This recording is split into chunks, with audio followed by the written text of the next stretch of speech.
Before I go overboard this year planting starter seeds, I need a garden plan that follows the garden commandments that I outlined last week. Know thy land, know thy family, know thyself, know thy community, and know thy purpose. This week's focus is know thy land. To begin this process, I went into the wonderful world of Google Maps and found the satellite image of our lot, and I took a screenshot. While I'm using Adobe Photoshop for this video, you can use Google Docs or Word using the drawing and shape tools for free. In Golden, I did this and made a printable that I could draw and brainstorm on off the computer while referencing my garden books.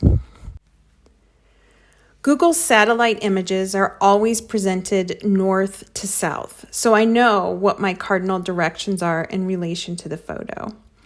For this video, I turned my satellite image 90 degrees, so north-south is now represented right-left. Google Maps also shows a small bar on the lower right indicating the measure of 20 feet. This makes it easier to approximate distances on the scale map of my lot that I plan to build today. My first step is to create an outline of the property lines. The driveway, the sidewalks, the walkways, the house, the yurt, and the decks. Next, I can drop in the shapes for the different trees on the property.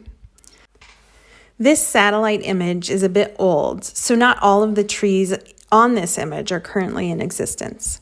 I can add our 3 Siberian elms, our 4 apple trees, and the ornamental plum in the backyard over the image, which gives me a pretty good idea of their span. Next, I'll add the pear trees, maple tree, and lilacs along the driveway. And finally, I'll add the crabapple and aspen grove in the front yard. Once I have a good outline of the structures and trees, the satellite image can be a bit of a distraction. So I can turn it off and I'm left with a plan view of the property and all of its growing spaces. You will notice that I have mapped the runoff directions for water falling on the roof of the house and the yurt. The north-south line can help me determine where the sun will be falling throughout the year. One of the permaculture design lessons that I took to heart after our many wasted efforts in Golden is the concept of zones. Zones are a way of planning a garden from close proximity to your home to the areas furthest away and how best to use these efficiently. Zone 1 is the zone closest to your home, where you see the plants you are growing every time you enter and exit. Zone 2 is in the next concentric ring away from your home, where one would find their way in daily life. In this zone, you might grow lower maintenance perennials, locate the compost bin, or keep the chickens.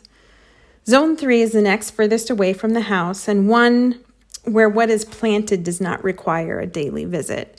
For example, fruit trees and berry bushes.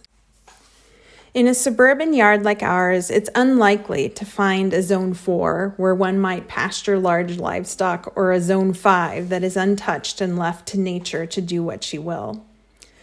In the coming summer of 2022, my focus will be on making the soil in my Zone 1 beds as healthy as possible, getting to know the water situation throughout the season, caring for the existing perennials, planting what food I can in this limited space, and then protecting what we grow from the deer.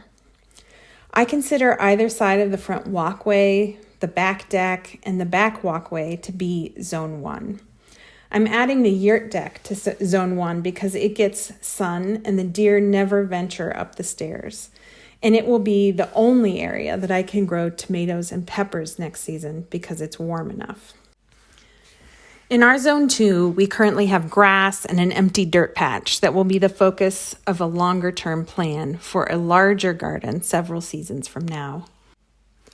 Zone 3 for us is at the back of the property and has 3 apple trees and the only flat space that was clearly someone's garden in the past. This space is too far from the house, and based on previous lessons, I know it will be neglected. This will be the last space for which I make a plan. So there you have it, my first steps in getting to know my land, a map that I can revisit and use over time to maximize what I can grow while minimizing the expense, time, and labor I put in.